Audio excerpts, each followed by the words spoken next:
Selamat malam pemirsa.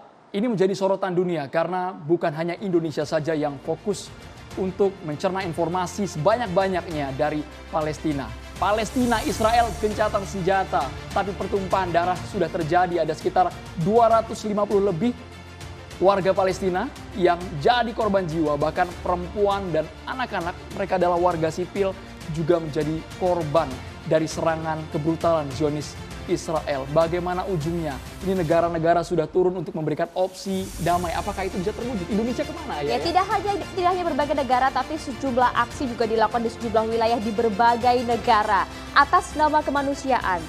Bagaimanakah seharusnya sikap Indonesia? Langsung saja kita elaborasi hal ini bersama dengan sejumlah narasumber yang sudah hadir di meja catatan demokrasi. Kita sapa langsung. Selamat malam, Laksda TNI Purnawirawan Soleman Ponto, mantan Kepala Bais TNI. Selamat malam. Kita sapa juga ada Mbak Monique Reikers, aktivis pro Israel. Selamat malam Mbak Monique. Kami juga menghadirkan ada Babe Haikal Hasan, penceramah dan juga penggalang dana aksi solidaritas bela Palestina. Assalamualaikum, selamat malam Babe Haikal. Waalaikumsalam, selamat malam semua. Dan juga Pak Mahfud Siddiq, sekarang Sekjen Partai Gelora. Sebelumnya kita tahu bahwa Pak Mahfud Siddiq ini merupakan mantan Ketua Komisi 1 DPR ya Pak. Selamat malam, Assalamualaikum Bapak. Waalaikumsalam, selamat malam. Minal aidin wal faizin. Tidak terasa, suasana lebaran masih ada ya Pak ya? Masih suasana Syawal lah ya. Kami juga akan langsung mengajak Anda pemirsa untuk memperbarui informasi dari jalur Gaza Palestina. Kita akan bergabung bersama dengan aktivis kemanusiaan. Ada Muhammad Husin. Assalamualaikum Mas Husin. Kita coba perlihatkan kepada pemirsa. Selamat malam Mas Husin. Sudah terdengar jelas audio Mas Husin. Kami ingin tahu Mas Husin, kondisi terbaru pasca gencatan senjata Israel dan juga Palestina, Mas Husin. Halo. Alhamdulillah ini sudah hari kelima kita memasuki masa-masa gencatan senjata, ya ceasefire, dan warga Palestina sudah mulai melakukan aktivitasnya normal, berangsur-angsur normal, toko-toko mulai buka, pasar-pasar mulai beraktivitas, alhamdulillah.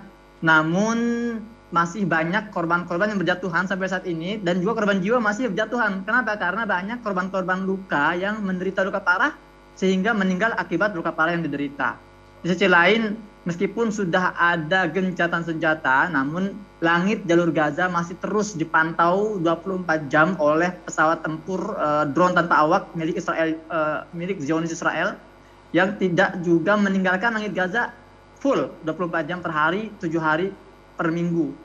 Namun pada intinya situasi mulai kondusif, warga sudah mulai bisa beroperasi, beraktivitas sebagaimana biasa. Iya, Mas, kalau kita berbicara mengenai penangkapan sejumlah aktivis yang dilakukan oleh Zionis Israel, Anda bisa jelaskan lebih lengkap mengenai hal ini? Iya, memang sampai saat ini sudah lebih dari 1.000 warga itu ditangkap, di antaranya anak-anak, ditangkap dalam operasi penangkapan massal oleh tentara Zionis Israel, oleh kepolisian Zionis Israel di wilayah tepi barat, di wilayah Al-Quds dan berbagai wilayah di sekitar tepi barat lainnya. Dan ini dengan alasan bahwa para korban penangkapan ini ikut serta dalam aksi-aksi pendukung perjuangan di Gaza yang terjadi selama 11 hari. Dan sampai saat ini penangkapan masih terus dilakukan.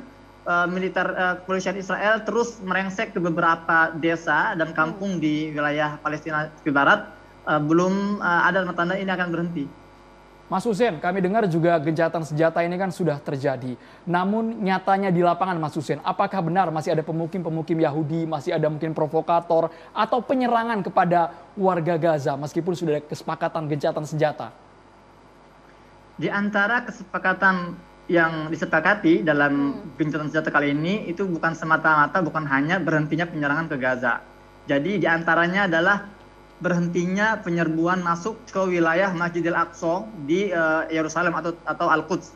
Namun sampai hari ini saya mendapat kabar langsung dari Masjidil Aqsa masih adanya penyerbuan oleh para pemukim ilegal Yahudi radikal masuk ke dalam Masjidil Aqsa dengan dikawal oleh kepolisian Israel dan melakukan aksi provokatif di dalam komplek Masjidil Aqsa, dan ini merupakan sebuah penodaan serta pelanggaran jelas-jelas terhadap kesepakatan gencatan senjata yang baru tercapai 5 hari terakhir. Mas Husin, kalau bisa dijelaskan, tentu ini bukan kali pertama kalau kita melihat sejarah, tapi biasanya berapa lama gencatan senjata ini berlangsung, Mas Husin? Saya di Gaza sudah 10 tahun, saya sudah merasakan 3 agresi militer di Gaza dan ini kadang-kadang lama, kadang-kadang sebentar. Tahun 2012 tercapai gencatan senjata hanya berlangsung selama 2 tahun. 2014 terjadi perang besar lagi 60 hari, kemudian setelahnya itu tercapai lagi gencatan senjata dan sampai 2021, artinya 7 tahun berlalu dan saat ini kita kembali ke gencatan senjata dan kita tidak tahu karena kita mengetahui bahwa bangsa Yahudi ini bangsa yang senang melanggar kesepakatan. Tapi kita berharap semoga ini bisa bertahan lebih panjang, lebih lama. Mas Hussein, dari 3 kali Anda juga hadir di sana menjadi saksi fakta tentang agresi militer dari Zionis Israel. Kalau Anda lihat, ini memang murni tragedi kemanusiaan atau ada unsur agama di balik itu? Karena masih banyak orang yang sampai sekarang mempertanyakan ini. Kalau ditarik terlalu jauh ke sejarah, jangan-jangan ini sudah masuk ke keyakinan seperti itu, Mas Hussein. Iya, ini penting sekali untuk difahami. Saya juga alhamdulillah sudah selesai kuliah di kampus Gaza, di Universitas Islam Gaza. Saya sering berdiskusi dengan dosen-dosen saya yang merupakan pakar-pakar politik dan sejarah. Dan kita sering berbicara tentang sumber permasalahan Palestina itu apa sih? Apa ini konflik kemanusiaan murni atau ini ada konflik agama? Jadi memang pada dasarnya konflik di Palestina ini adalah konflik hegemoni antara koalisi negara-negara adidaya. Dan saat ini sedang didominasi oleh negara-negara barat yang dipimpin oleh gerakan Zionis dengan ideologinya bernama Zionisme. Dan ya, pada dasarnya ini bukan isu agama, ini bukan konflik agama. Tapi ini tidak ada hubungannya antara Zionisme dengan Yahudi, tidak ada hubungannya. Yang ada, Zionis ini menggunakan agama Yahudi sebagai topeng. Mendompleng agama Yahudi untuk melegitimasi, untuk bisa bercokol di Palestina dengan alasan kepercayaan dan akidah mereka. Dan perlu diketahui bahwa para petinggi Israel hari ini, Netanyahu, Benny Gantz, Revin, semua itu orang sekuler, nggak beragama. Yahudi sekali lagi hanya digunakan kedok agar mereka bisa ada di Palestina. Namun, meskipun ini adalah isu atau konflik hegemoni, tapi di dalamnya juga ingat ada isu kolonialisme. Ya, ini benar-benar yang sedang dilawan oleh Indonesia, yang sedang diperjuangkan Indonesia untuk tidak adanya kolonialisme di dunia.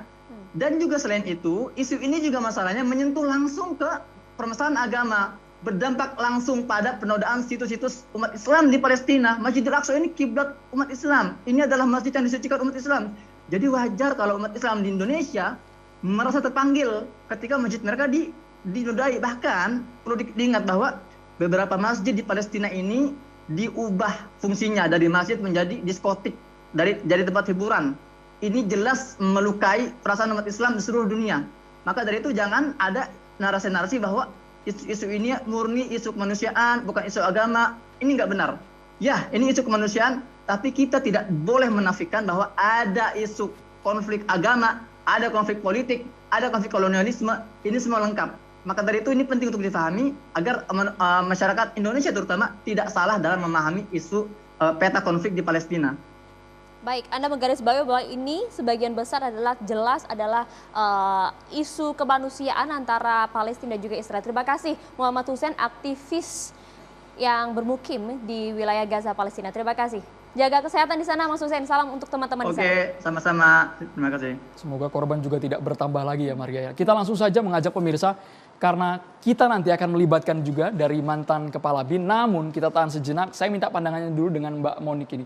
Mbak Monik Reikes, kita tempatkan sebagai aktivis pro-Israel. Anda juga kabarnya sudah berkali-kali berkunjung ke sana, mengetahui kondisi di sana seperti apa. Kita sebelum ke Mbak Monik, kita langsung ke Pak AM Hendro Priyono terlebih dahulu ya, Mbak Monik ya.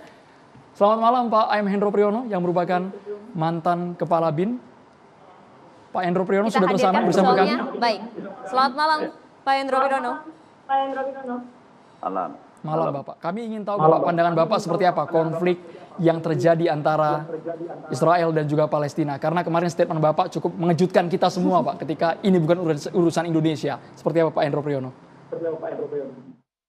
Saya terima kasih loh kalau ada informasi seperti ini ya Pak Muhammad Hussein dari aslinya dari sana Gaza. Kemudian saya terima kasih kepada negara kita, yang kepala negara kita sudah menyampaikan sikapnya.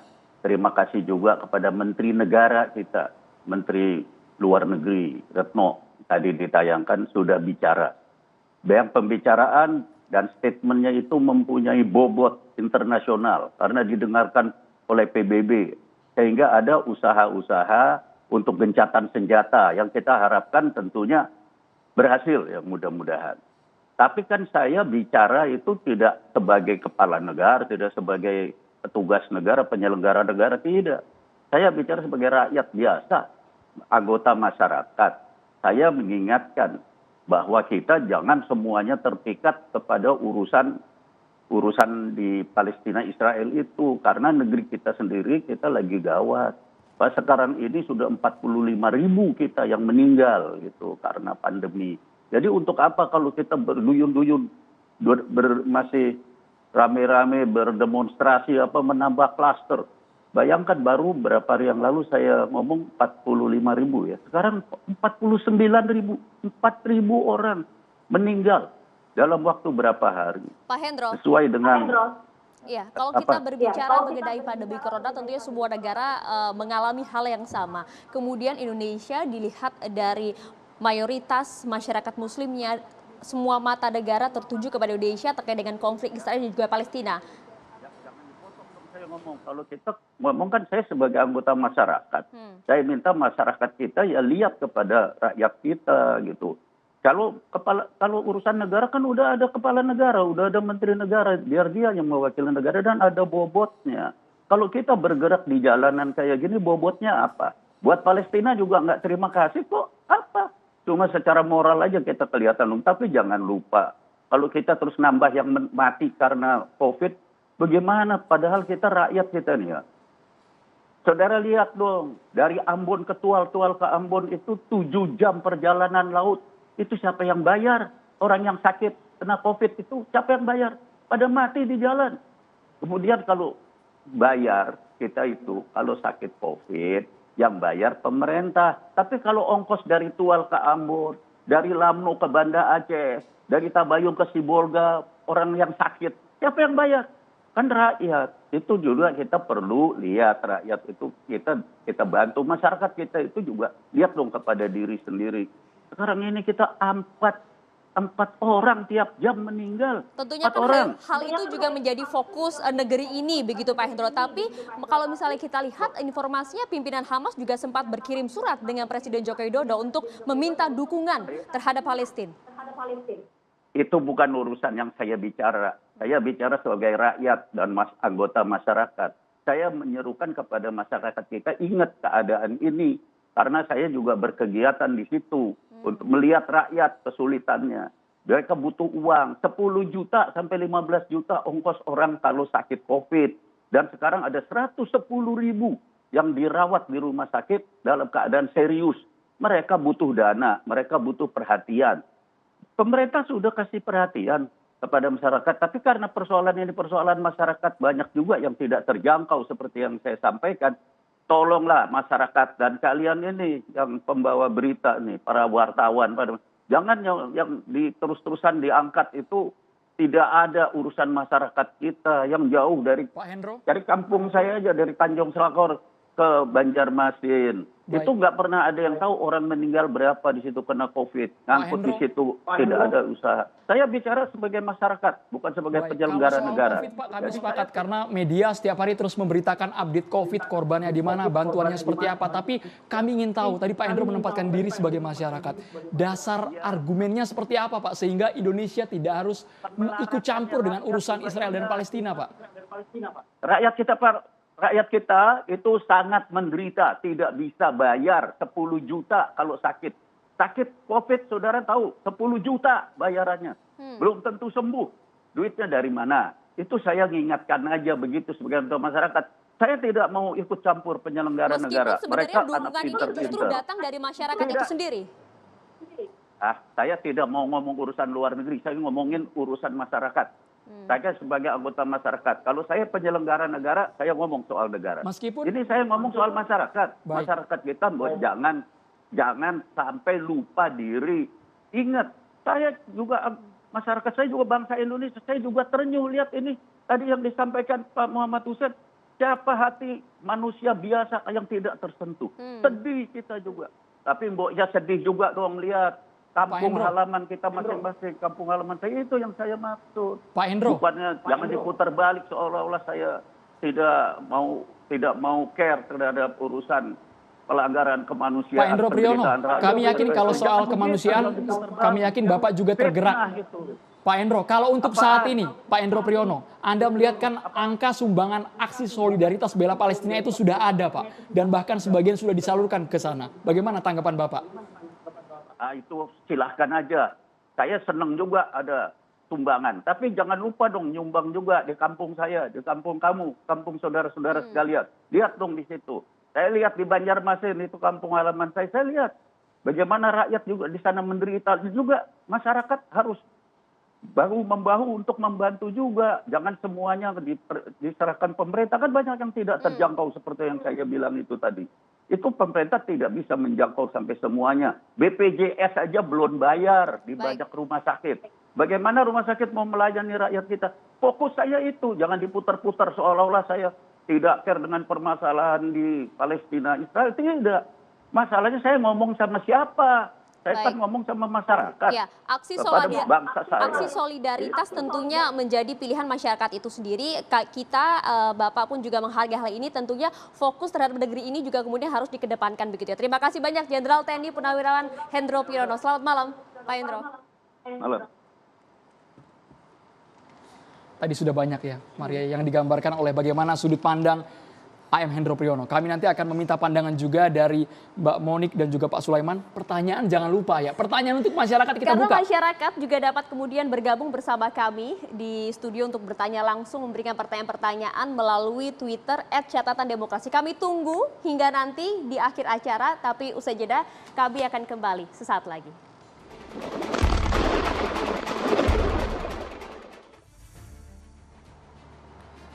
Ya, Anda kembali lagi di Catatan Demokrasi. Langsung saja kita akan minta pernyataan argumen dari Mbak Monik. Dari tadi sudah banyak yang ingin disampaikan. Tadi kita sudah lihat langsung Mbak Monik bagaimana kondisi terkini di Palestina tadi disampaikan oleh Mas Husein. Argumen Anda, Mbak Monik? Ya, terima kasih TV One sudah memberikan saya ruang untuk bersuara. Terima kasih. Saya Monik Rakers, saya wartawan selama 18 tahun.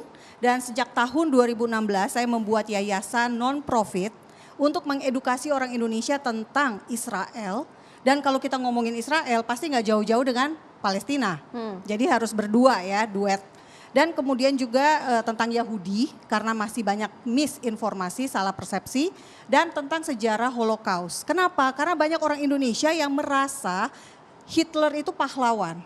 Nazi itu melakukan tindakan heroik padahal tidak seperti itu. Gitu ya, jadi itu edukasi yang saya lakukan dan setiap kali ada konflik Israel dan Palestina, suka tidak suka pasti akan ramai di sini di Indonesia. Dan yang jelas menurut saya karena saya juga wartawan, selama ini orang Indonesia belum mendapat informasi yang benar tentang Israel, tentang Palestina. Nah, jadi apapun yang terjadi di sana pasti ramai di sini tanpa ada perspektif yang benar. Apa sih sebetulnya masalahnya gitu ya. Menurut Anda seperti apa, Mbak? Nah, satu persoalan yang paling utama adalah soal wilayah. Orang Indonesia belum paham bahwa Israel dan Palestina adalah dua entitas wilayah yang berbeda. Israel berkuasa di wilayah mana? Ada wilayahnya sendiri. Palestina berkuasa di wilayah mana? Ada wilayahnya sendiri. Palestina di mana? Tepi barat dan di Gaza. Nah, yang aneh dalam konflik terakhir, kenapa bisa gitu ya, lokasi kericuhan, kerusuhan terjadinya di Masjid Al-Aqsa. Yang adalah lokasinya di Yerusalem. Gaza yang menyerang Israel. Kenapa bisa gitu loh, jaraknya 76 km nih, Yerusalem ke Gaza. Kenapa konfliknya, lokus peristiwanya terjadinya di Yerusalem Timur, tetapi yang bereaksi adanya di Gaza? Mungkin ini bisa dijawab oleh Mas Husein nanti. Kenapa tiba-tiba ikut-ikutan? Ibaratnya ya, terjadi sesuatu di Kalimantan, tetapi kemudian yang ramenya di Jakarta. Oke, pertanyaan Sampai Anda situ langsung dulu, saja Mbak. kita Langsung ditanggapi tanyakan Mas ke Mas Husein. Husein. Mas Husein mendengar jelas pertanyaan dari Mbak Monik? Iya, sebetulnya pertanyaan itu sudah menjawab pertanyaan sendiri ya. Kalau orang di Kalimantan kemudian mereka dizolimi, ditindas oleh penjajah. Dan mereka nggak bisa berbuat apa-apa. Apakah orang Jawa akan diam saja? Nggak mungkin. Dia akan bergerak, dia akan melawan. Karena mereka merasa satu entitas, satu negara. Kalau orang-orang Jawa juga diem, nah ini dipertanyakan nasionalismenya. Itu yang terjadi sebetulnya di Palestina. Ketika orang umat Islam sedang beribadah, lagi baca Quran, lagi sholat di masjid, diserbu oleh kepolisian, diblokade, kemudian dilempari gas air mata. Wajar warga Gaza marah, karena itu juga saudara-saudara kita, itu masjid kita. Iya. Oke, Kalau saya dia klarifikasi aja, ya. Ya, Mas Hussein saya klarifikasi dulu nih. Informasi tentang kewenangan di Masjid Al-Aqsa itu bukan berada di tangan Israel. Kewenangan Masjid Al-Aqsa dan Masjid Golden Dome, Kubah Emas, keseluruhan kawasan Al-Haram Al-Syarif itu di kota tua Yerusalem, di Sion gitu, adalah kewenangan dari Yordania, bukan Palestina. Israel hanya boleh menertibkan setiap pelanggaran yang terjadi di kawasan tersebut. Tetapi Israel tidak berwenang terhadap kawasan itu. Kenapa bisa Israel menyerahkan kepada Yordania? Karena memang pada tahun 1948 sampai 1967 Bapak Ibu, ini kita belajar sedikit sejarah ya. Waktu itu ada perang Arab Israel tahun 1948. Israel merdeka 14 Mei 1948 dan Israel langsung diserbu 5 negara Arab. Dan kelima negara Arab itu akhirnya membagi tanah yang seharusnya menjadi negara Arab Palestina. Gaza dikuasai oleh siapa? Mesir. Tepi barat, Yerusalem Timur dikuasai oleh siapa? Yordania. Tidak pernah Palestina mendapatkan haknya. Jadi Bapak Ibu semua, saudara-saudara sebangsa dan setanah air yang kita cintai Indonesia ini, belajarlah sejarah. Kenapa ada konflik tahun 1948? Kita baru hebohnya sekarang. Gitu ya. Mas Hussein, Kalau ditanggapi misalnya dulu Mas mau, Hussein. gini, Mbak kalau Monik ini porsinya supaya berimbang juga, Mbak Monik. iya, Mas Hussein tahu nggak tahun 1948 sampai 1967 Mas Hussein Gaza langsung. adalah di bawah Mesir. Mas Hussein silakan. Ya, pertama tanggapan ini tidak nyambung dengan pernyataan sebelumnya tentang kerusuhan di Masjidil Aqsa dan penyerangan di Masjidil Aqsa. Dan kalau mau melihat sejarah, jangan tanggung-tanggung Ibu, jangan ke 48 sebelumnya. Kok bisa gitu loh ada Israel di Palestina, kenapa ada entitas baru di Palestina yang tadinya damai? Oke, mari kita ulas sesuai permintaan Mas Hussein.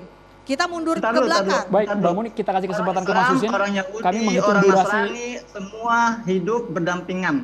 Orang Islam, orang Yahudi, orang Nasrani semua hidup berdampingan di bawah kekuasaan khilafah saat itu ya, Khalifah Abdul Hamid. Tamam? Nah, tiba-tiba kok ada kerucuhan, ada konflik dan tahun 48 tiba-tiba ada sebuah negara yang sebuah bangsa Yahudi yang masuk ke wilayah Palestina secara ilegal kemudian memproklamirkan diri sebagai sebuah negara. Kalau mau loncat jangan terlalu tanggung. Dan ini saya yakin semua juga paham sejarah ini. Ini semua sudah bukan hal baru dan nggak perlu kita terlalu merendahkan IQ orang Indonesia masalah ini. Ibu Monik bukan satu-satunya orang ahli sejarah di Indonesia tentang masalah Palestina. Jangan terlalu merendahkan bangsa sendiri. Ini kurang tepat bagi saya. Boleh dijawab? Boleh. Oke. Singkat saja Mbak Monik. Iya, jadi Mas Hussein maaf saya tidak merendahkan bangsa Indonesia. Saya justru sangat menghargai.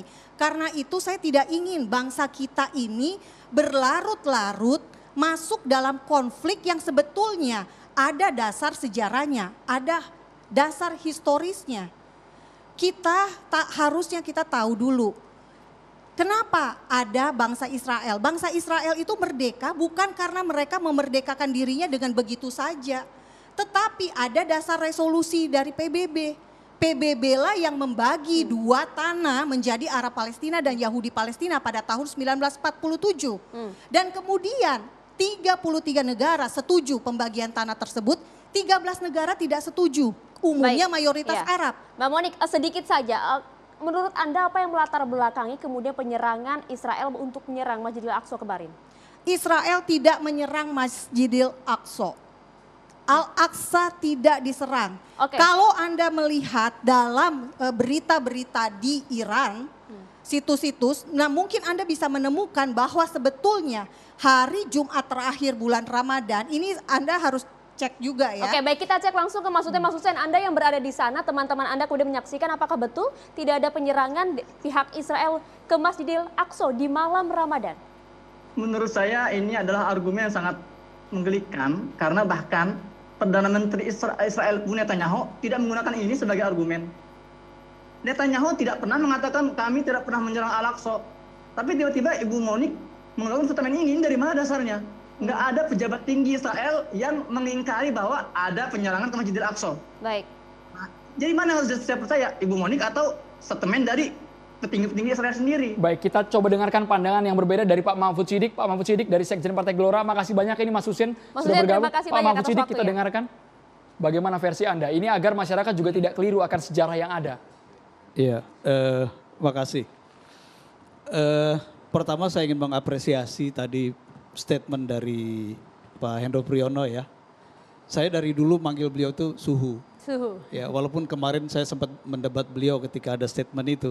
Tapi hari ini, malam ini saya mendapatkan penjelasan tambahan bahwa maksud beliau adalah reaksi kita sebagai anggota masyarakat terhadap isu konflik Palestina-Israel ini tetap harus mempertimbangkan bahaya COVID. Agar jangan ini semakin meluas. Saya kira ini yang positif ya. Baik. Dan tentu saja di zaman sekarang bentuk ekspresi dukungan terhadap perjuangan kemerdekaan Palestina ini kan beragam, tidak harus di jalan memang. Satu misalnya gerakan crowdfunding dalam waktu 2 hari itu bisa mengumpulkan dana 1 miliar, ini luar biasa. Mereka nggak pakai turun ke jalan, cukup dengan gadget, itu bisa menghimpun dana 1 miliar dalam 2 hari. Jadi banyak bentuk-bentuk ekspresi yang tidak membuat kita menghadirkan kerumunan yang tadi dikhawatirkan oleh Pak Hendro ya, oleh Bang Edo ini. Nah yang kedua, saya tertarik tadi statement Mbak Moni bahwa beliau membuat satu NGO, LSM, non-profit untuk memberikan edukasi tentang kepada masyarakat untuk memahami persoalan Palestina dan juga Israel. Cuma dari penjelasan sepintas beliau tadi, saya malah tidak teredukasi. Bagian mana yang tidak teredukasi? Saya melihat informasi yang beliau sampaikan ini banyak yang absurd, ya, dan justru banyak mengaburkan fakta-fakta sejarah yang ada. Karena begini, kita ini hidup sekarang di era terbuka ya, ini era keterbukaan informasi. Informasi apapun sekarang bisa kita buka ya melalui gadget kita dan sumber dari manapun bisa kita dapatkan. Jadi saya kira tentang sejarah Palestina, tentang sejarah kehadiran negara Israel di tanah Palestina, ini sudah menjadi pengetahuan umum. Tidak ada yang tersembunyi dan saya kira kalau kita mau bedah sejarah itu jauh lagi ke belakang, ya ketika bangsa Yahudi mengalami diaspora sampai dominan di penyebarannya di Eropa misalnya, yang itu juga memicu peristiwa atau tragedi Holocaust yang tadi disinggung Mbak Monik, ini kan semua bisa didapatkan dengan mudah dan sudah menjadi common knowledge ya, pengetahuan masyarakat. Jadi saya kira kalau kita ingin mengedukasi masyarakat ya jangan kemudian juga informasinya justru tadi seperti yang disampaikan oleh Mas Hussein justru jadi seperti merendahkan nalar masyarakat itu sendiri. Ini masukan saya untuk Mbak Moni. Tapi saya senang kita bisa mendiskusikan hal ini. Yang kedua, yang ketiga yang saya sampaikan begini.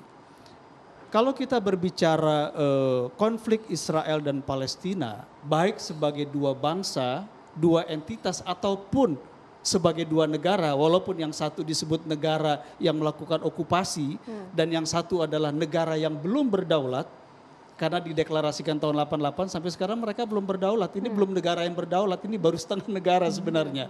Jadi kalau Soekarno pada waktu itu mengatakan selama tanah Palestina ini belum diserahkan kepada bangsa Palestina sendiri, maka Indonesia akan tetap berdiri bersama rakyat Palestina untuk mewujudkan negara Palestina merdeka.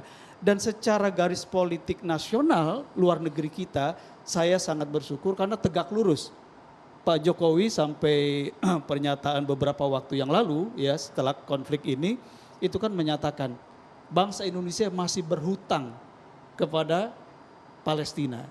Ya, jadi sepanjang negara Palestina belum merdeka, bangsa Indonesia masih punya hutang dan memang ini bukan hanya Jadi hutang moral secara tapi substansi hutang landasannya sejarah. itu jelas dilakukan oleh Ini pemerintah jelas. Indonesia. Ini Pak Mahfud jelas. ditahan dulu, Mbak Haikal, Mbak Monik, Pak Sulaiman. Nanti kita berikan kesempatan Baik. kepada Jadi pemirsa ini untuk hutang bertanya sejarah langsung. negara dan bangsa Indonesia. Masih panjang ini perjalanannya. Sesaat lagi pemirsa hanya di catatan demokrasi.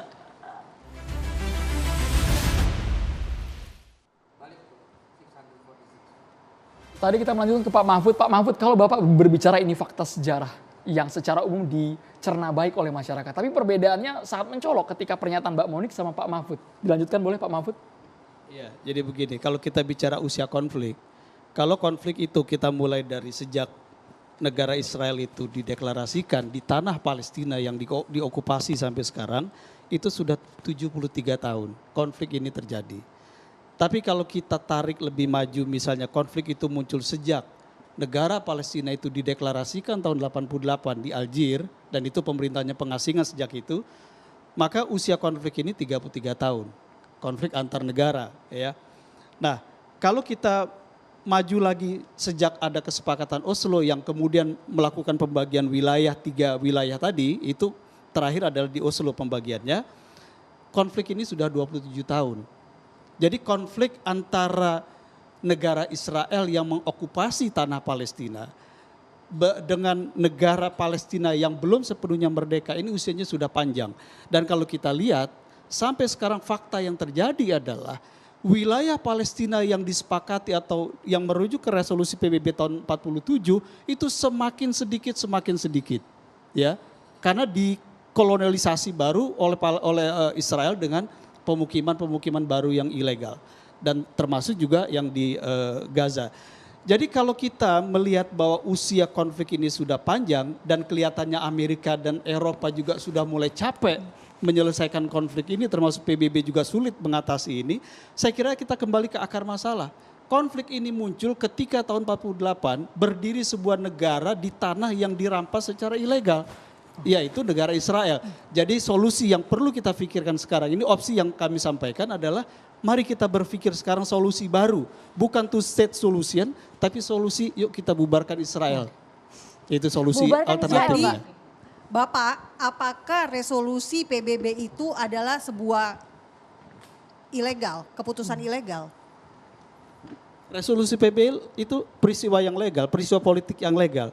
Tetapi ketika tahun 47 resolusi itu dikeluarkan membagi tanah Palestina untuk 2 bangsa, apakah Israel mematuhi resolusi itu?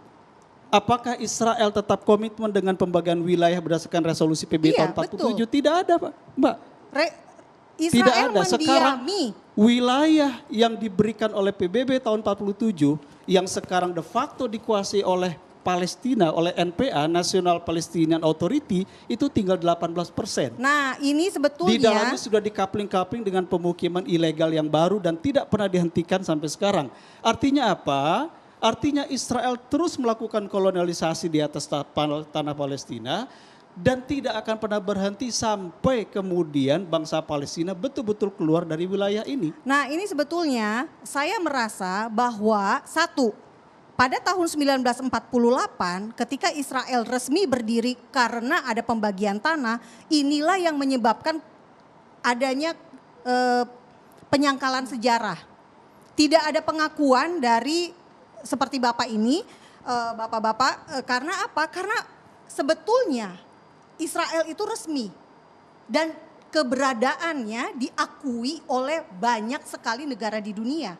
Hanya 30 negara yang belum mengakui legalitas Israel. Belum berhubungan diplomatik dengan Israel. Artinya apa? Artinya keberadaannya legal. Gitu. Sejak tahun 1948. Betul. Nah, pertanyaan saya kenapa ketika dianggap mengokupasi? Jelas-jelas tanah itu, Bapak, tahun 135 Masehi diubah namanya dari Yudea menjadi Syria Palestina oleh Kaisar Hadrian, orang Romawi. Orang Romawi saat itu menguasai tanah Yudea.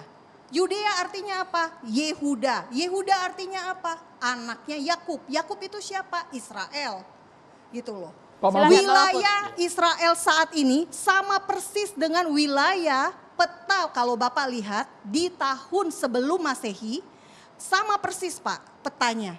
Keberadaan Mesir. Tetangganya siapa? Israel. Sama persis. Oke, baik, kita dengarkan argumen dari Pak Mahfud, singkat saja Pak Ya, Mahfud. baik. Kalau kita mau bicara soal tanah Palestina dan keberadaan bangsa-bangsa yang ada di atas tanah itu, kita mau bisa tarik mundur terlalu jauh juga bisa.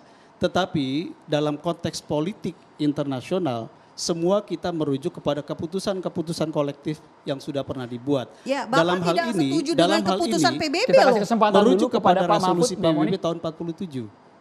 Resolusi PBB tahun 47 apa? Tanah Palestina dibagi untuk dua bangsa, yaitu bangsa Yahudi yang mendirikan negara Israel secara sepihak pada masa itu tahun 48 atas dukungan negara-negara barat dimotori oleh Inggris dan Perancis tentu saja. Lalu kemudian bangsa Palestina yang tahun 88 mendeklarasikan negara Palestina. Kalau tahun 47 kita buka resolusi PBB, pembagian wilayahnya jelas. Sekarang kalau kita buka peta existing, kebetulan saya sudah beberapa kali Mbak ke sana. Saya ketemu Presiden Mahmud Abbas, saya juga ke Gaza ketemu Ismail Haniyeh pada waktu itu.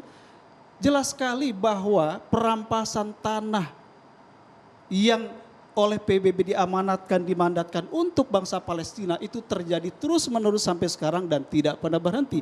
Sekarang 400.000 pemukim ilegal Yahudi mendiami tanah-tanah Palestina di atas bangunan-bangunan pemukiman baru. Apakah ini bukan kolonialisasi? Dan PBB secara resmi tahun 74 telah menyatakan status Palestina itu sebagai occupied territory. Oke, tanah yang diduduki oleh siapa? Mbak Monik, Kalau baik itu misalnya- fakta sejarah yang misalnya Itu- kita tarik itu mundur PBB, itu akan istilah jadi ini sudah panjang dari sekali. PBB. Segmen ini akan habis untuk membahas masalah sejarah di Palestina. Tapi Pertanyaan Babe sudah Haikal, mulai masuk ke Twitter, Andro. banyak pertanyaan Babe Haikal. Babe Haikal ingin menanggapi tapi menyambung pertanyaan juga, Be. Ini ada pertanyaan buat Babe Silakan. Haikal. Cuman saya kapan Kita dengarkan pertanyaan dari diizinkan Twitter bicara dulu. di sini? Sekarang, Be, ini langsung Dengarkan mention nama dulu, ke Babe Haikal dari Ilham. Saya ingin bertanya kepada Babe Haikal Hasan, apa benar konflik agama adalah cara efektif yang digunakan kelompok Hamas dan Israel untuk merebut tanah Yerusalem dan sekitarnya, Babe Haikal?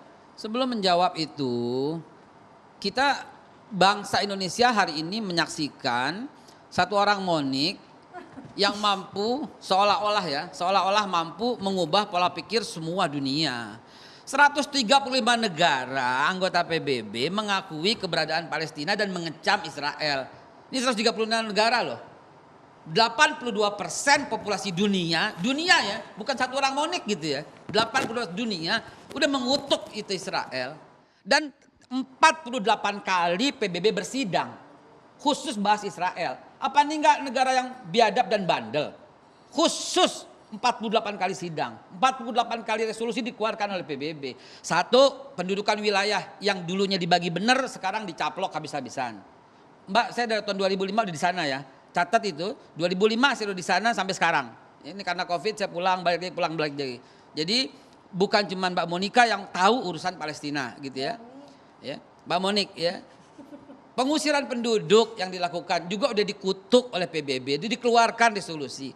Tembok pemisah dikeluarkan oleh PBB. Pengeboman rumah sakit dikeluarkan oleh PBB. Tidak satu pun bangsa biadab Israel ini mengikuti gitu loh.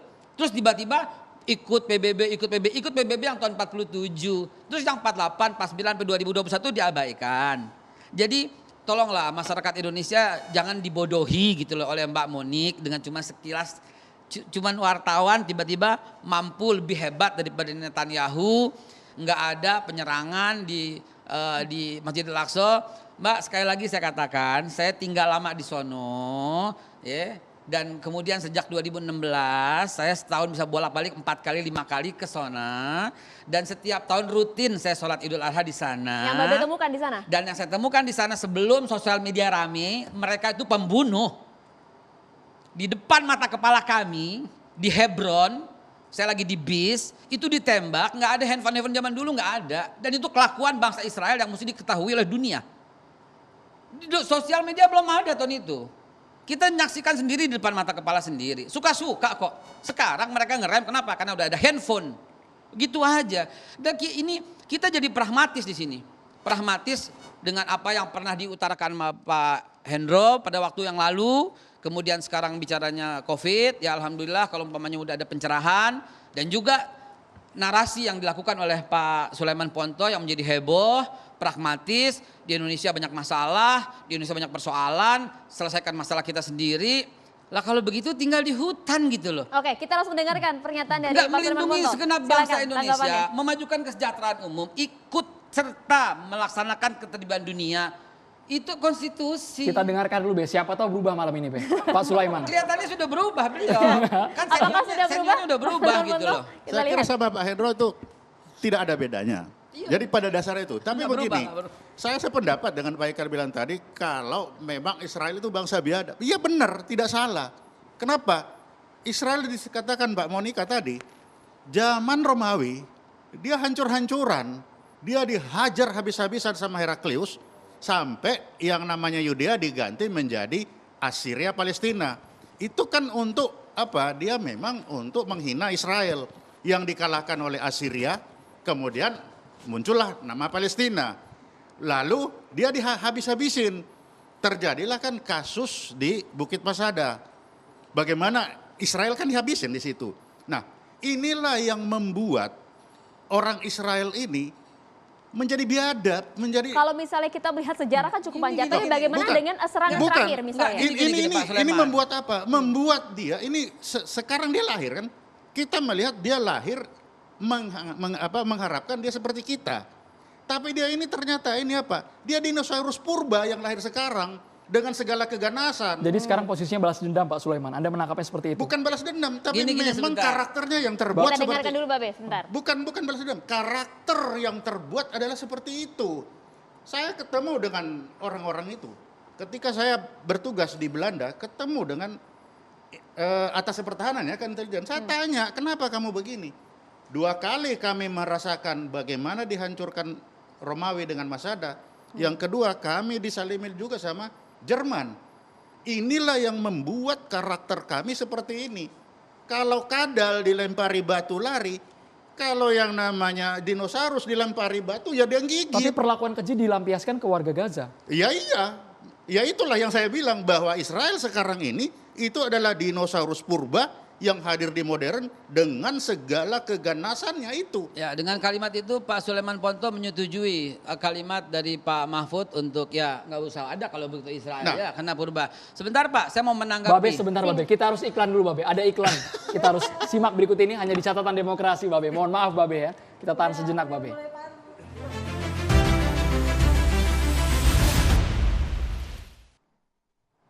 Langsung ke Babe Haikal Be. Melanjutkan pertanyaan dari Mas Ilham dari warganet soal Ya. apakah efektif konflik Terjawab agama ya digunakan, Mas Ilham dari netizen ya. Mas Ilham yang baik terjawab oleh Mas Hussein di Gaza. Jadi semuanya itu memang ada unsur agama. Siapa bilang tidak ada? Ada. Unsur tanah juga ada. Mungkin dominan gitu ya. Tapi ini saya mau meluruskan sedikit ini. Jangan sampai bangsa Indonesia yang menonton ini tiba-tiba oh begitu gitu ya. Yuk kita lihat ya. Jangan tanggung-tanggung deh kalau moto 135 Masehi. Gimana kalau 1978 sebelum Masehi? Hah? 1978 sebelum Masehi. Lahirnya Nabi Ibrahim di Babilonia. Yang kemudian Abraham kalau kata orang Kristen, ya Avram kalau kata orang Ibrani, Ibrahim kalau kata orang kita adalah orang yang sama. Kemudian dia pindah dari Irak, tanah orang Arab, kemudian pindah kemana? Ke Hebron. Lalu kemudian dia bertemu dengan Sarah dan kemudian bertemu dengan Hajar. Dari Hajar kemudian akhirlah Ismail. Dari Sarah kemudian lahirlah Ishak. Apa agama Nabi Ishak? Apa agama Nabi Ismail? Apa agama Nabi Ibrahim? Apa yang ditinggalkan? Kelihatan yang ditinggalkan oleh Ibrahim adalah Masjidil Aqsa untuk Nabi Ishak dan Masjidil Haram untuk Nabi Ismail. Sampai di sini sudah jelas. Kemana Kristen? Belum ada Mbak. 325 Masehi ntar Pak. Dengan Konstantinus nanti. Di Konsili Nisea. Yahudi udah ada? Belum ada Mbak. 930. When King Solomon died. Divided Kingdom of Israel. Baru pecah dua kerajaan Israel ketika Nabi Sulaiman wafat. Kalau mau cerita jangan tanggung-tanggung. Sejak awal manusia aja saya bisa ceritain sekarang. Ya, jangan tanggung-tanggung. Durasi kita nggak cukup Babe kalau Kemudian- Sangat komprehensif ya sepertinya. Kemudian setelah Nabi Allah Ishak memiliki anaknya dikasih nama Israel alias Yakub. Israel, Isra, berjalanan, Il, Tuhan. Ishakil namanya Ishakil. Ishak menggembirakan, Il Tuhan, Tuhan menggembirakan aku. Ismail namanya Tuhan mendengarkan aku, Isma mendengar, Il Tuhan. Oke, itu bahasa Ibrani semua, tapi tolong perhatikan. Apa agama Nabi Yakub? Yakub punya 12 anak, Rubain, Simon, Levi, Yahuda, Isakar, Zebulun, Gad, Akhir, dan Naftali, Yusuf, dan Benyamin. Anak keempat ini yang menjadi masalah nanti di kemudian hari. Mereka masih beragama Islam, belum ada agama Yahudi. Dan mereka semua Bani Israel. Bani Israel adalah Muslim. Kemudian Nabi Yusuf kemudian pindah ke Mesir. Dan kemudian dilanjutkan oleh Nabi Musa. Mungkin disebut oleh Moses. Dilanjutkan Nabi Joshua atau Nabi Yusha bin Nun. Kemudian Yusha bin Nun berhasil masuk kembali. Itu Israel masih benar. Israel masih bangsa yang terpuji. Wa ini fadlatukum alal alamin. Israel itu ditinggikan oleh Tuhan, oleh Allah. Itu masih benar. Tapi ketika when King Solomon die, dari Yusha bin Nun kemudian Nabi Yakub. Kekeliruannya berada di mana? Kekeliruan, ini bukan kekeliruan. Penyelewengan dia dari mana? Dari awal muasal ketika dia membangkang dengan Nabi Musa memaafkannya. Kemudian sampai Nabi Yusha bin Nun berhasil membawa kembali ke tanah Palestina, tanah yang disucikan, tanah yang dijanjikan. Kemudian ketika Nabi Sulaiman wafat, baru divided kingdom of Israel. Baru pecah dua, satu Yudea, kemudian satu Israel. Israel masih Islam.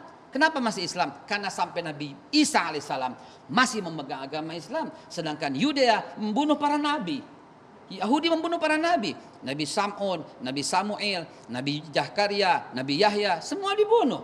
Bahkan Yahudilah yang menuduh Bunda Suci Maria berzina dan kemudian memiliki anak haram. Dari Yesus. situ Be ya posisinya Be ya. Lihatlah bangsa ini dari awal mula emang tukang membangkang. Lah kok ada orang yang membela Israel padahal PBB sudah mengutuknya. Baik. Bangsa kita deh. Presiden Jokowi, Bu Retno dengan diwakili oleh Pak Muldoko, oleh Pak Fajrul Rahman, udah jelas loh Pak.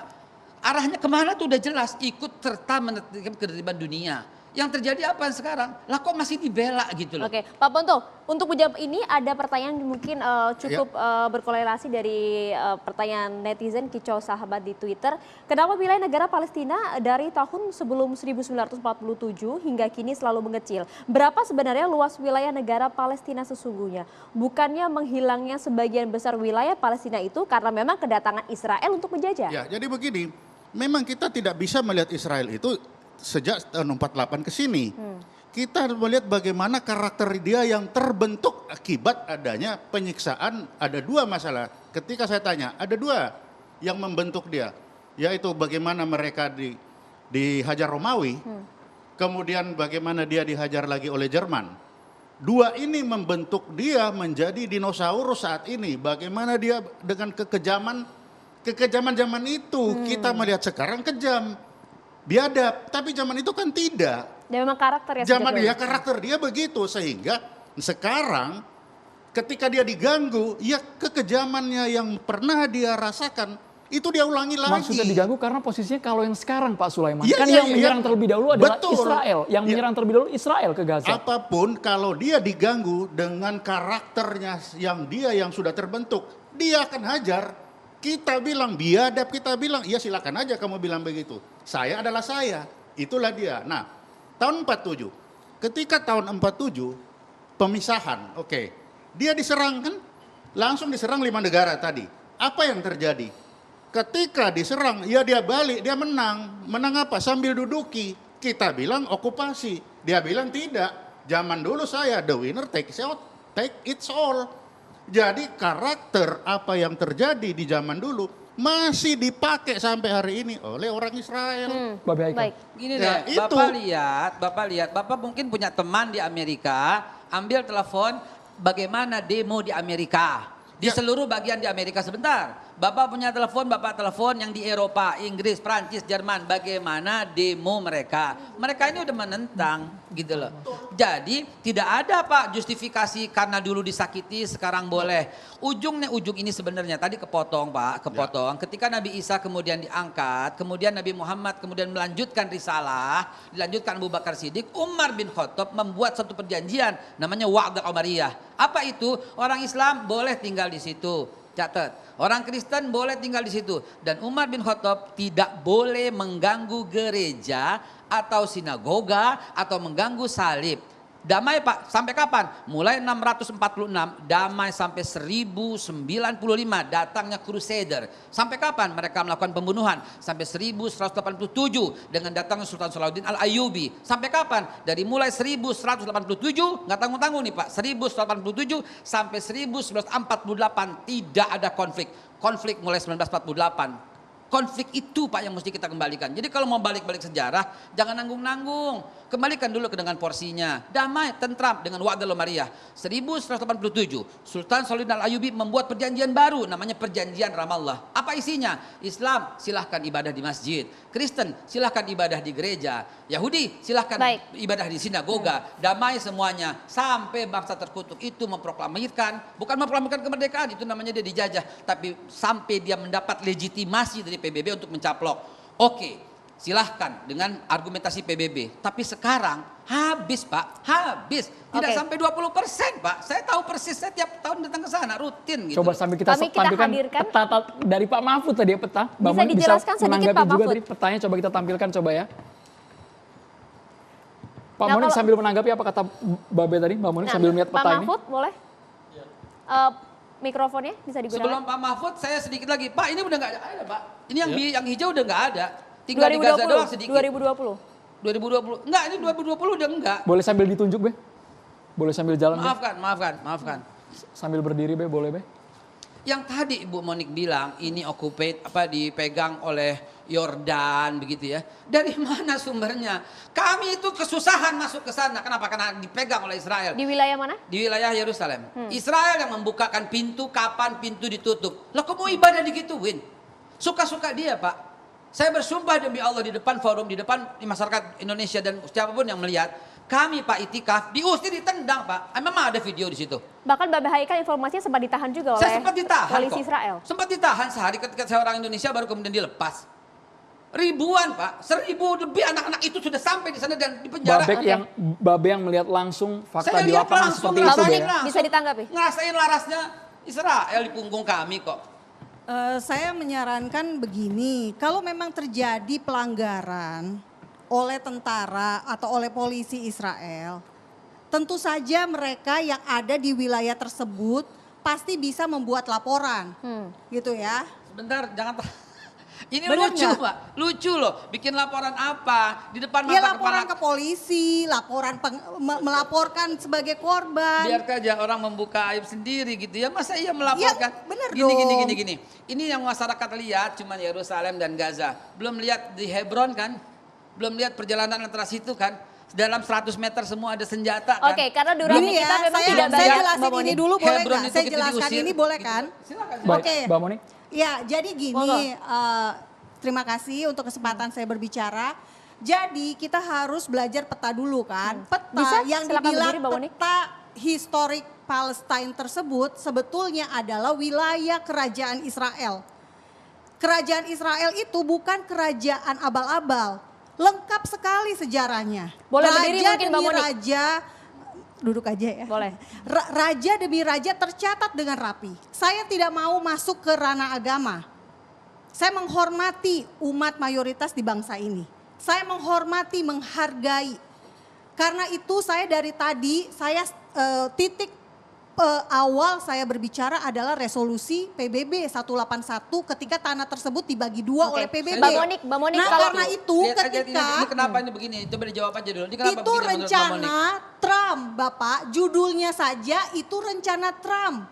Perjanjian damai yang ditawarkan oleh Trump. Tetapi ditolak oleh Palestina. Jadi ngapain bahas tahun 2020? Loh, Enggak Tapi jadi Pak. posisinya dari tahun ke tahun yang lahannya Nah, sudah itu dicapai. dia, saya Mbak Monik, jelaskan. Mbak Monik, Waktu- lahan yang tadinya luas tiba-tiba Nih ya, mengecil. bekas kerajaan Israel kemudian menyusut menjadi bagi dua, Arab Palestina dan Yahudi tahun? Palestina tahun 1947. Oke. Yang membantu posisi di siapa? sini. PBB. Oke. Israel menerima, Arab Palestina menolak. Mereka gagal menjadi negara. Yang menguasai Gaza siapa? Mesir. Yang menguasai tanah di tepi barat siapa? Yordania. Silakan bapak-bapak protes ke Yordania dan Oke, berarti Mesir. gambar ini kita dapat dari Pak Mahfud. Kita Nah, dengarkan Pak Mahfud. 1967 belum Pernyataan Anda, sampai Pak di Mahfud. situ. Boleh satu menit Oke. aja. 1967 Israel diserang loh. Selama 6 hari oleh 5 negara.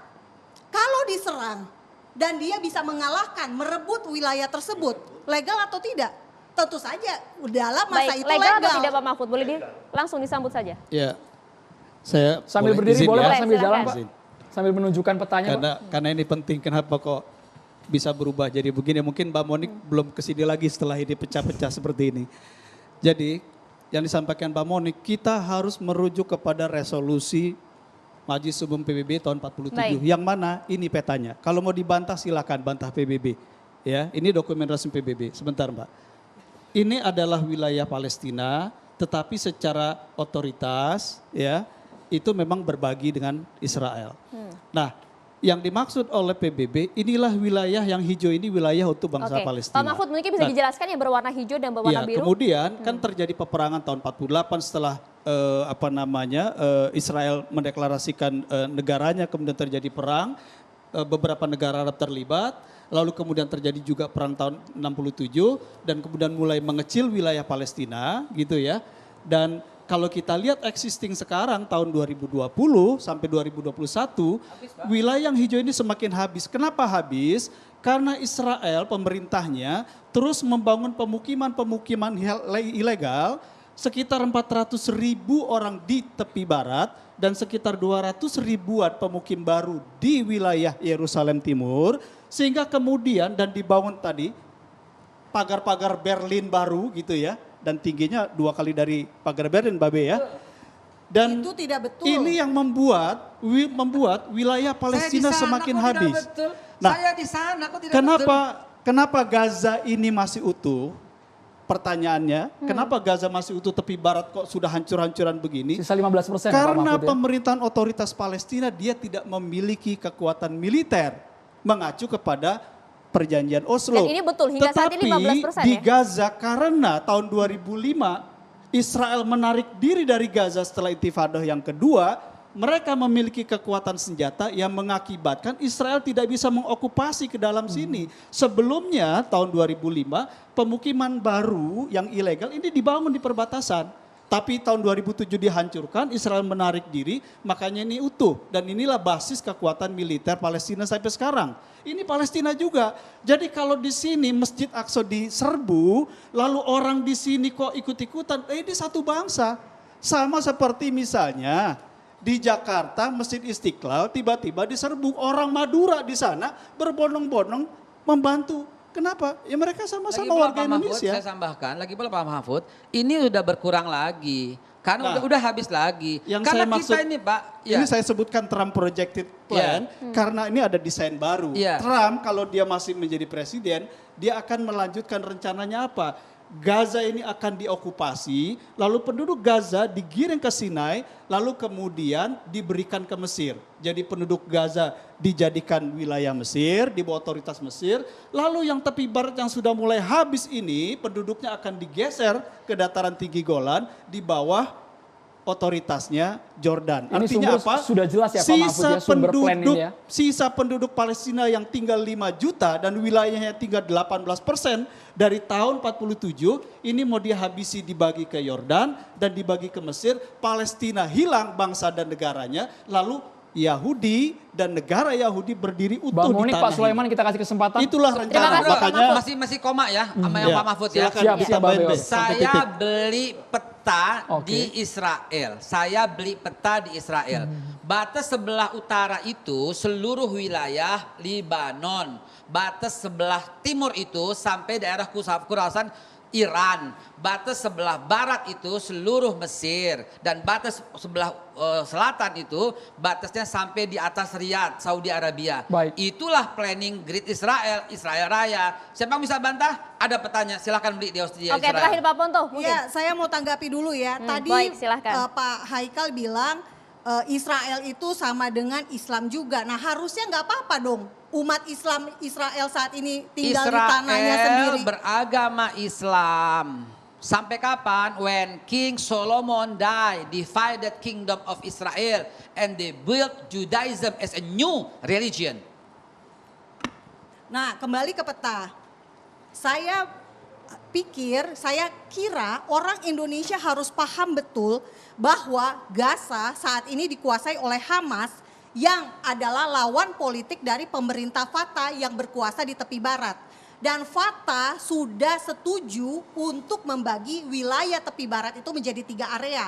Area A, B, dan C. Area Israel hanya area C. Dan itulah tempat pemukiman Yahudi berada di area yang membagi C. itu bukan Fatah dan Hamas, itu Nah, kesepakatan dalam perjanjian Oslo. Mereka mendapatkan Nobel perdamaian. Iya, itu perjanjian Oslo, bukan Iya. Hamas dan Fatah duduk bagi-bagi wilayah, Bukan, tidak. memang. Makanya Ini saya bilang jangan dibelok-belokin fakta sejarah. Kita bisa buka semuanya fakta itu. Susah Mbak Monik kalau Mbak Monik menyampaikan informasi yang tidak utuh. Nah, makanya berikan saya kesempatan untuk menjelaskan. Bukan soal Saya menjelaskan, akan jelaskan. salah.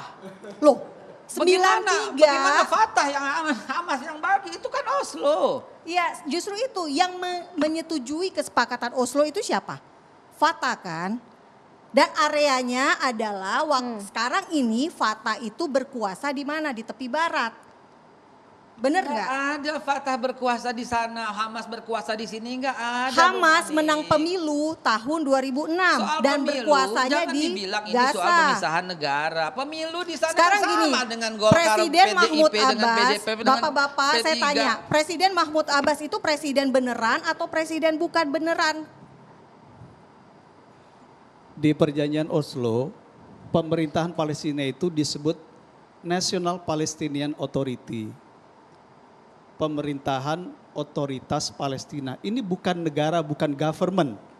Tapi semacam pemerintahan yang mendapatkan otonomi untuk mengelola sebagian urusan di wilayah Palestina. Makanya disebut negara Palestina yang dideklarasikan tahun 88 dan kemudian disahkan, diakui secara de facto mengelola wilayah berdasarkan perjanjian Oslo, itu dia belum menjadi negara yang berdaulat. Makanya, tetapi bendera Palestina kenapa sekarang sudah Presiden berkibar Jokowi, di PBB sejak Presiden tahun 2015. Jokowi masih menyatakan kita selama Palestina belum menjadi negara merdeka, kita akan terus berdiri memperjuangkannya. Kenapa?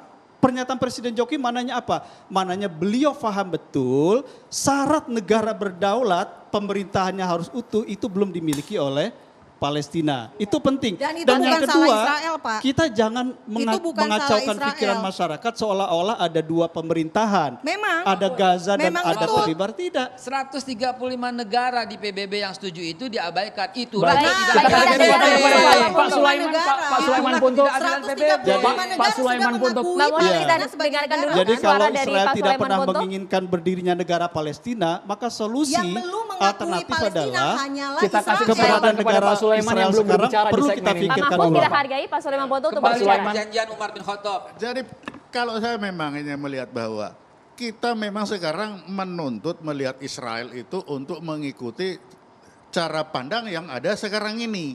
Padahal Israel yang ada sekarang karakternya itu masih karakter dinosaurus purba. Ini kan susah. Dia begitu sensitifnya, begitu galaknya, masih seperti zaman dulu. Sedangkan kita yang sekarang ini melihat itu kadal, diusir lari. Padahal itu dinosaurus. Lah, bagaimana kita menuntut dinosaurus ini seperti kadal? Nah, untuk menghilangkan dinosaurus, ya harus ada dinosaurus. Tidak Perdamaian bisa. itu mustahil. Bagaimana? Perdamaian itu mustahil.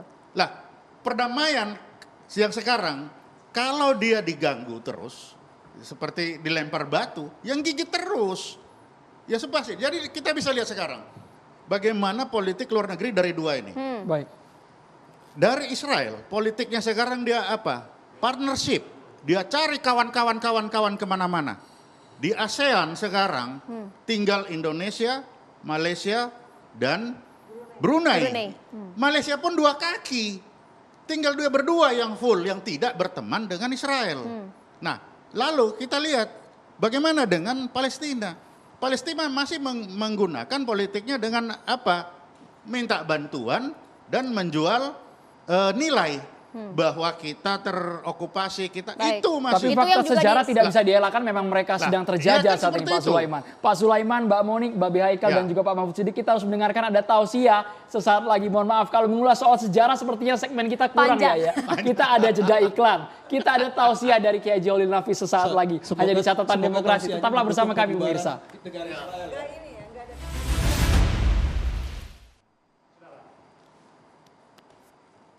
Assalamualaikum warahmatullahi wabarakatuh. Alhamdulillahi wa kafa wassalatu wassalamu ala sayyidina al-mustafa wa ala alihi wa ashabihi ahli sidqi wal wafa amma ba'du. Pemirsa, kita mendengar diskusi tentang bagaimana konflik di Palestina oleh Israel. Sebenarnya faktornya banyak. Tentu adalah ambisi kemanusiaan. Soal alasan bisa dicari untuk membenarkan. Yang jelas Palestina itu ribut pada saat Yahudi itu datang ke Palestina, baik dari Jerman, dari Eropa, dan pada berikutnya adanya deklarasi Balfour adalah bagian dari yang memicu terhadap konflik itu. Besar-besaran tentu orang yang di sana, dari awalnya hanya 2 orang, 3 orang, akhirnya menjadi mayoritas di Palestina. Dan berikutnya adalah mendeklarasikan sebagai negara. Tentu orang-orang Palestina adalah yang tidak setuju itu. Dan perlu ingat bahwa ini produk konflik juga. Pada saat sebelumnya ada Ottoman sebagai yang berkuasa, kemudian Inggris gak mampu lagi untuk mengelolanya, lalu kepada PBB. Jadi kalau ditarik ke belakang nggak ada akan selesainya. Kalau ditarik dengan sejarah semuanya, Amerika juga bukan hak tinggal di sana karena bukan asli suku sana. Ditarik sebenarnya juga Australia, ada aborigin, bukan orang Australia yang berkuasa, tetapi itulah realita di dalam hidup ini. Oleh karena itu, mari kita kembali pada spirit keagamaan. Kalau di Palestina ada Yahudi, ada Nasrani, ada Islam, seharusnya di sana bisa aman. Sebagaimana dilakukan oleh Khalifah kita Umar bin Khattab, begitu juga bagaimana kita perlakukan di dalam Islam, kita harus damai sebagaimana namanya Islam, salam, ya, damaian, dan ada dari Asmaul Husna adalah Assalam, juga adalah yang memberi kedamaian. Oleh karena itu, kedamaian menjadi harapan kita semua. Kedamaian menjadi dambaan kita semua karena mendapatkan kebahagiaan manakala kita bisa damai.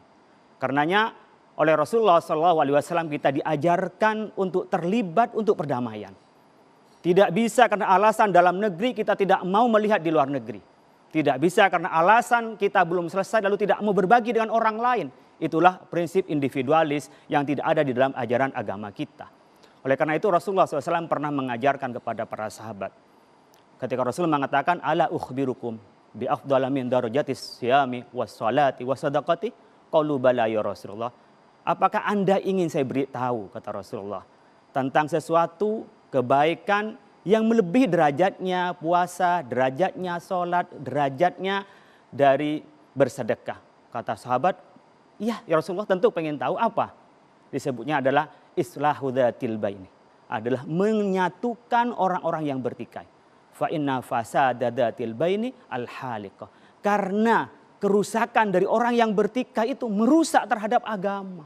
Bukan hanya seperti halnya kita merusak hanya seperti gunting yang gunting rambut, tapi menggunting agama.